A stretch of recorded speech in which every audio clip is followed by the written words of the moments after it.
तो ऐसा नोटिस मिल गया आपको, इससे घबरा रहे हो, एसआईआर वालों ने ऐसा नोटिस दे दिया, इससे घबराहट हो रही है ना, डरो मत इससे, ठीक है। क्यों नहीं डरना, मैं बताता हूं आपको अभी। आपको भी मिला क्या एसआईआर का नोटिस? आपको, आपके पड़ोसी को, आपके किसी रिश्तेदार को, आपके किसी दोस्त को, संबंधी को एसआईआर का नोटिस मिला?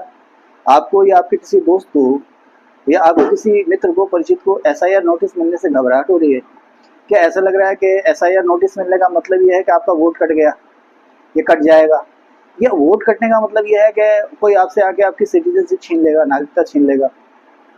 अगर ऐसी घबराहट हो रही है तो ये वीडियो आपके लिए है, क्योंकि मैं आपको बताने जा रहा हूँ कि एसआईआर का मतलब क्या है, और एसआईआर का जो नोटिस अब खास करके उत्तराखंड में इशू हो रहा है, आजकल चल रहा है खूब, उसका मतलब क्या है।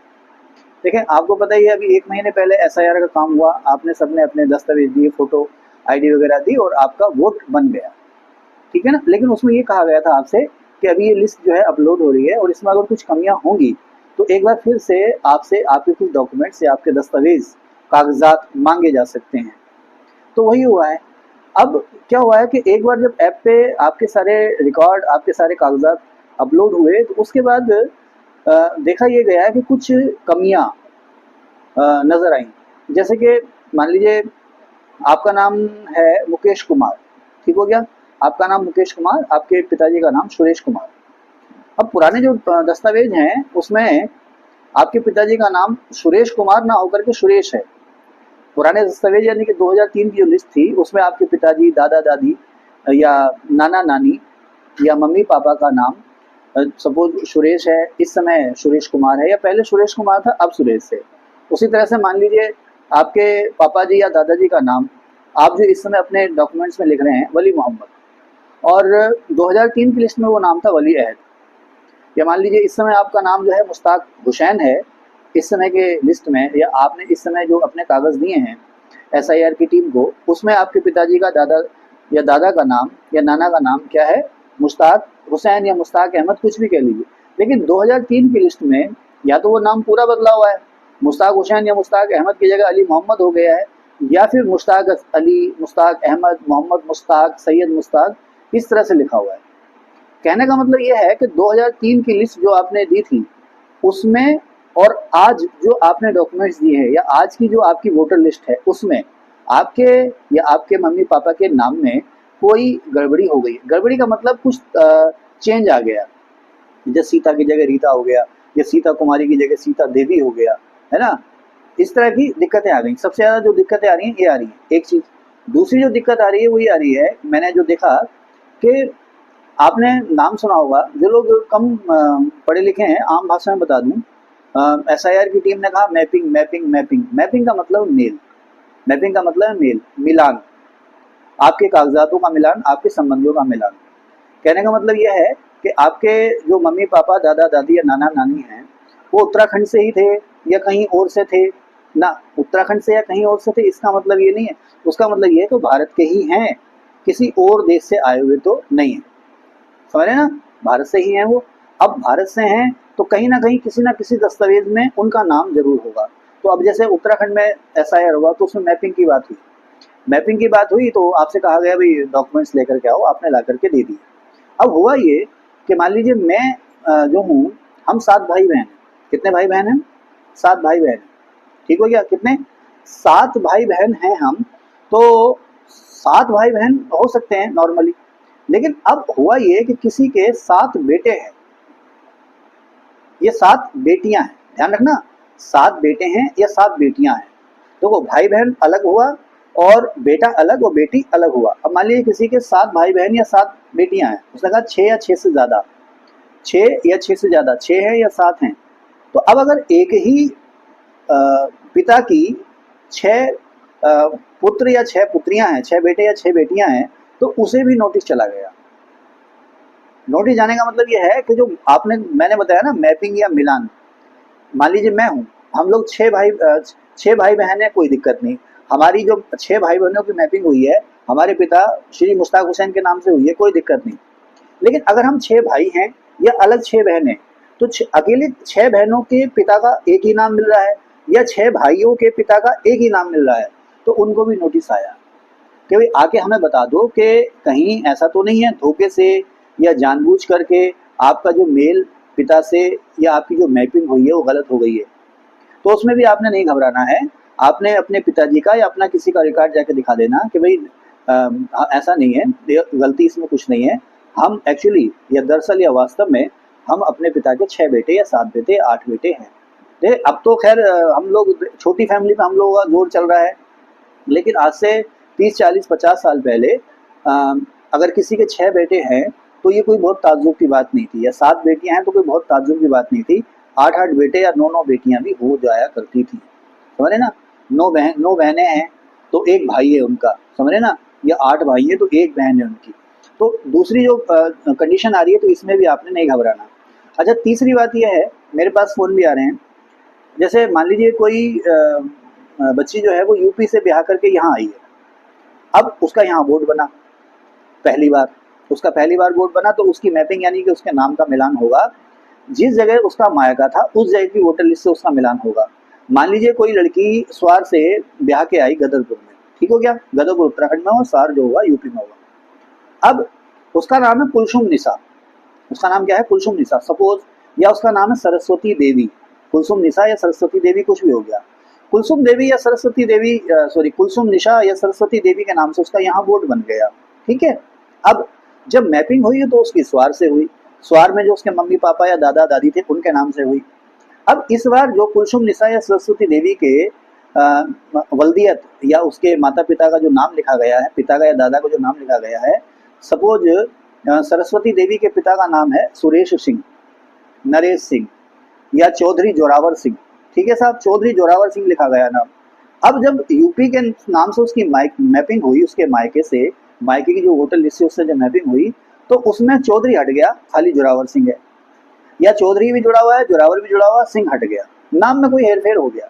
तो अब उस बहू की, जो यहाँ बहू ब्याह करके आई है, या मान लो कोई कुलसुम निशा है ना, कुलसुम निशा के पिता का नाम यहाँ तो है अबरार हुसैन, तो वहाँ हो गया मोहम्मद अबरार या नवाब हुसैन, ये दिक्कत हो गई। तो अब उसकी जो मैपिंग होगी उसकी यहाँ के ससुराल वालों से नहीं होगी, ध्यान रखना, उत्तराखंड में जो उसके ससुराल वाले हैं उनसे मैपिंग नहीं होगी, उसकी मैपिंग वहीं से होगी जहाँ उसका मायका था।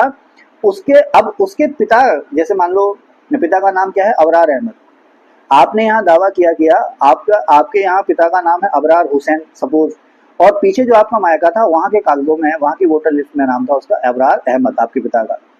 तो अब क्या करेंगे, अगर आप पढ़े लिखे हैं, आपने स्वार से कम हाई स्कूल पास किया है तो कोई दिक्कत नहीं है। हाई स्कूल की जो सनद, जिसे हम सर्टिफिकेट कहते हैं, आज पुराने जमाने में उसको सनद कहते थे, हाई स्कूल की जो सनद है वो आपने ले लेनी है, उसमें आपका और आपके पिताजी का नाम लिखा होगा, वो मान्य, वो कागज आपको चाहिए, आपको सिर्फ वो कागज चाहिए, वो ले लेना आपने। अच्छा, मान लीजिए आप पढ़े लिखे नहीं हैं, आप हाई स्कूल फेल हैं, ठीक है ना, तो उसका सर्टिफिकेट नहीं आएगा। आप 9 पास हैं तो 9 का सर्टिफिकेट नहीं आएगा। कुछ लोग जो कक्षा 5 या कक्षा 8 पास है ना, उसकी टीसी लिए चले आ रहे हैं, तो वो नहीं मान्य है, केवल हाई स्कूल या उससे ऊपर के जो दस्तावेज हैं वो मान्य है, ठीक है। अच्छा, अभी दस्तावेजों की बात बाद में करेंगे। कुल 12 दस्तावेज हैं, कौन कौन से मैं आपको सारे बताऊंगा। 12 दस्तावेज हैं, उन 12 दस्तावेजों में कौन कौन से दस्तावेज हैं मैं आपको सारे बताऊंगा। और आपको जो नोटिस मिलेगा वो कुछ इस तरह का होगा, आप देख रहे होंगे ना, आपको जो नोटिस मिलेगा, सीधा है ये, हाँ सीधा है, आपको जो नोटिस मिलेगा कुछ इस तरह का मिलेगा, इससे घबराना नहीं है आपने, ठीक है ना। इसमें ये जो QR कोड है इसको आप स्कैन करेंगे तो आपकी जो सारी जानकारी है वो उसमें मिल जाएंगी। जब आपका वोट बना था इस बार या मैपिंग हुई थी तो वो सारी जानकारियां आपको इसमें मिल जाएंगी, ठीक है, उसके लिए है ये। इसको आप घबराए, इससे आप घबराए नहीं, ये नोटिस है। नोटिस का मतलब किसी को जेल नहीं हो रही है, किसी का वोट नहीं कट रहा है, कुछ नहीं हो रहा है, समझ रहे ना, ठीक है। तो इस नोटिस का जो मतलब है ना, इस नोटिस का जो मतलब है, सिर्फ ये आपको जानकारी दी गई है कि भाई इसमें आपकी सारी डिटेल लिखी हुई है, और इसके नीचे यहाँ पर टिक करके, अलग इसमें दिखाई देगा नहीं दिखाई देगा, यहाँ पर जहाँ मेरी फिंगर ऐसे मैं कर रहा हूँ, यहाँ पर वो वजह लिखी गई है जिस वजह से आपको आपका जो वोट है वो शक के दायरे में आ गया है, या आपके वोट पर कोई ऑब्जेक्शन लग गया है, या किसी ने कुछ ऑब्जेक्शन उठा दिया है कि भाई इसमें ये दिक्कत है, ठीक है। अब इस नोटिस का ऑब्जेक्शन का मतलब ये नहीं है कि आपका वोट कट जाएगा, इसके पीछे वो 12 दस्तावेज लिखे हुए हैं, मैं अभी आपको एक एक करके पढ़ के बताऊंगा। वो 12 दस्तावेज लिखे हुए हैं जिसमें से कोई भी आपने एक दिखाना है, आपको एक तारीख दी जाएगी, इसमें ही यहाँ पर तारीख लिखी हुई है, यहाँ पर तारीख लिखी हुई है, जगह भी लिखी हुई है जहाँ पर आपने जाना है। तारीख दी हुई तारीख पे और जगह पे आप जाएंगे, आपका वोट सही हो जाएगा। शर्त ये है कि ये जो 12 दस्तावेज हैं ये आप उसके साथ में लेकर के जाएंगे, ठीक है। अब ये 12 दस्तावेज कौन कौन से, मैं एक एक पढ़ के बताता हूँ आपको। और पढ़ने से पहले मैं आपको बता दूं फिर से कि नोटिस मिलने का मतलब ये नहीं है कि आपका वोट कट गया है, आप अपने कागज दे दो, आपका वोट जो है ओके हो जाएगा। ये बहुत ही पारदर्शी, हिंदी में एक शब्द आता है पारदर्शी, ट्रांसपेरेंट, या कहते हैं ना दूध का दूध पानी का पानी, है ना। इसमें किसी तरह की कोई हेरा फेरी नहीं है, कुछ भी नहीं है। अगर आपको लगे कि यार कुछ इसमें हेरा फेरी हो रही है, वोट काटने की साजिश है, तो ऐसा कुछ नहीं है। ये पूरी तरह से वोटर लिस्ट देखी जा रही है और कोशिश ये की जा रही है अगर किसी का फर्जी वोट बना हुआ है, 2 जगह 3 जगह वोट बने हुए हैं, तो उसको काटे जाए। किसी की डेथ हो गई है, उसका वोट काटा जाए। मान लीजिए किसी की यहाँ शादी हो गई है रामपुर में, उसका वोट रामपुर में भी चल रहा है, यहाँ भी चल रहा है, तो 2 जगह से वोट हटना चाहिए, एक ही जगह वोट रहना चाहिए। वोटर लिस्ट में किसी भी तरह का जो फर्जीवाड़ा है उसको पकड़ा जा रहा है। और इसमें आपके नाम पता सही होने का फायदा आपको होगा। आगे जाके अगर आपने कहीं कास्ट सर्टिफिकेट बनाना है, डोमिसाइल बनाना है, वो तमाम तरह की चीजें हैं, बहुत सारे दस्तावेज, पासपोर्ट वगैरह कुछ बनाने हैं, तो इसमें अब आपके जो नाम, पिता का नाम, पता वगैरह है वो बिल्कुल सही हो जाएंगे। आगे इस समय की परेशानी है, आगे जाके बहुत आसानी हो जानी है। तो मैं उन दस्तावेजों के नाम बताता हूँ जो सबसे इंपॉर्टेंट चीज है इसमें, वो कौन कौन से हैं मैं पढ़ के सुनाता हूँ। इसमें नंबर 1 पर लिखा हुआ है किसी भी, अब ये पूरी जो लाइन है ना, इसका मतलब मैं आपको बता देता हूँ। अब मान लो आप सेंट्रल गवर्नमेंट या स्टेट गवर्नमेंट के आप कर्मचारी हो, है ना, सेंट्रल या स्टेट गवर्नमेंट के आप कर्मचारी हो, तो आपको आपकी नौकरी का, आपके ऑफिस का एक पहचान पत्र जरूर मिला होगा, वो आपने दिखा देना, उससे काम चल जाएगा।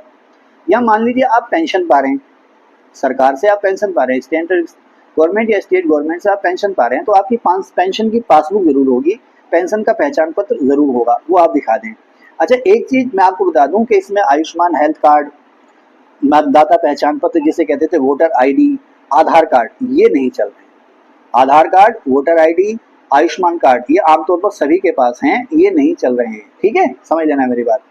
अच्छा, उसके बाद दूसरे नंबर पर है, अगर आपके पिताजी का या आपका सन 1987 से पहले कहीं बैंक में खाता खुला हो, पोस्ट ऑफिस में, डाकघर में खाता खुला हो, या आपके पास कोई LIC की स्कीम हो, जीवन बीमा कराया हो सन 87 से पहले, उसकी रसीद आप ला सकते हैं, वो भी चलेगा, ठीक है ना।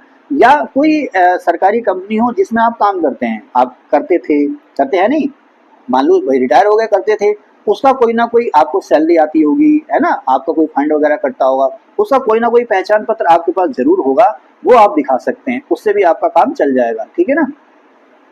अच्छा, उसके बाद इसमें लिखा हुआ बेटा तीसरे नंबर पर, अच्छा मैं टीचर भी हूँ ना, इसलिए मेरी आदत है बेटा कहने की, ठीक है। तो इसमें लिखा हुआ दोस्त, सक्षम प्राधिकारी द्वारा जारी जन्म प्रमाण पत्र। सक्षम प्राधिकारी का मतलब सरकारी कर्मचारी, सक्षम प्राधिकारी का मतलब जिसके पास पावर है ना, जैसे SDM, तहसीलदार, इन्हें हम कहते हैं बेटा सक्षम प्राधिकारी। फिर से बेटा वर्ड मेरे मुंह से निकल गया, मैं टीचर भी हूँ।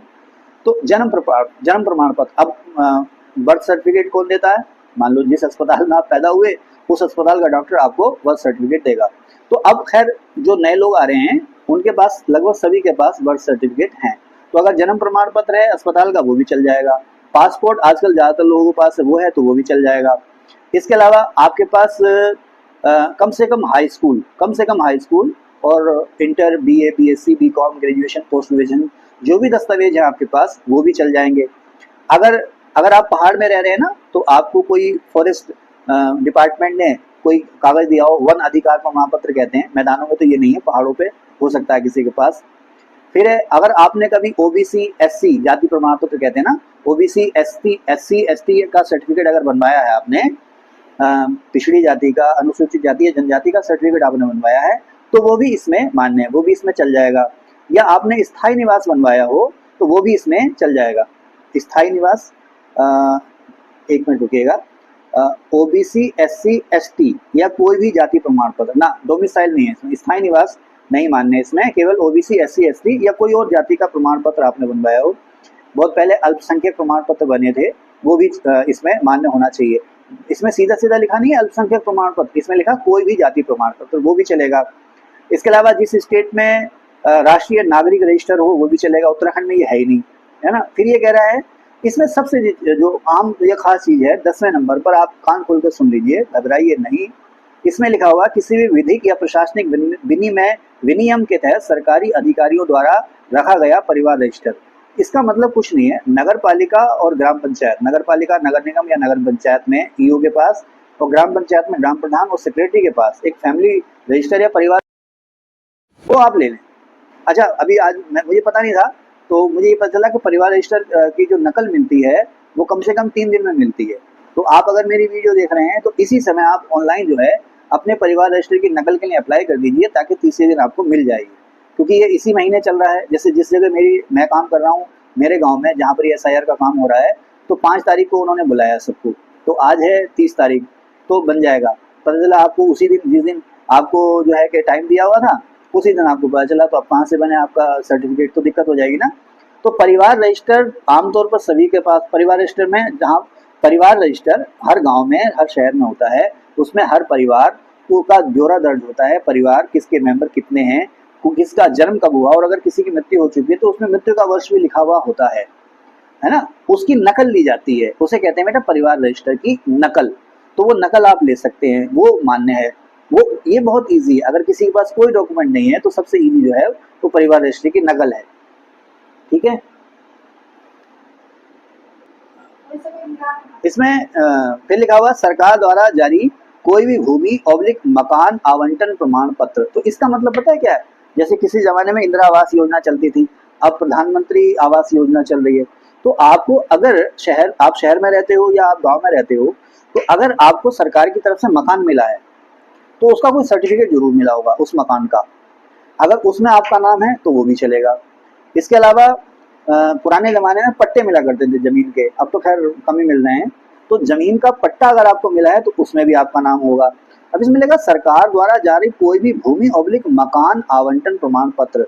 तो इसमें जो खसरा खतौनी होती है, ज़मीनों की जो रजिस्ट्री होती है, जिसे हम रजिस्ट्री होती है, ज़मीन की रजिस्ट्री सभी लोग जानते हैं, खसरा खतौनी सभी जानते हैं।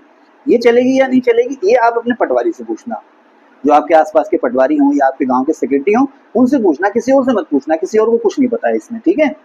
फिर इसमें 12वें नंबर में लास्ट में है आधार के लिए आयोग के पत्र संख्या फला फला दिनांक 9/9/25 के माध्यम से जारी किए गए निर्देश लागू होंगे। अब ये आधार के लिए निर्देश क्या है ये मुझे पता नहीं है। अगर कोई होशियार व्यक्ति हो आपके आसपास जिसके पास ये एनेक्सर हो, तो उससे आप लोग जरूर पूछना। तो आपने घबराना नहीं है, ये अपने डॉक्यूमेंट्स लेकर के जिस तारीख को, जिस समय को ऑफिसर आपको बुलाए, आपने वहाँ पहुँच जाना है। लेकिन एक ये ध्यान रखना कि अगर आप नहीं पहुँचे, आपने अपना कोई दस्तावेज नहीं दिया, तो फिर पक्का आपका वोट कट जाएगा।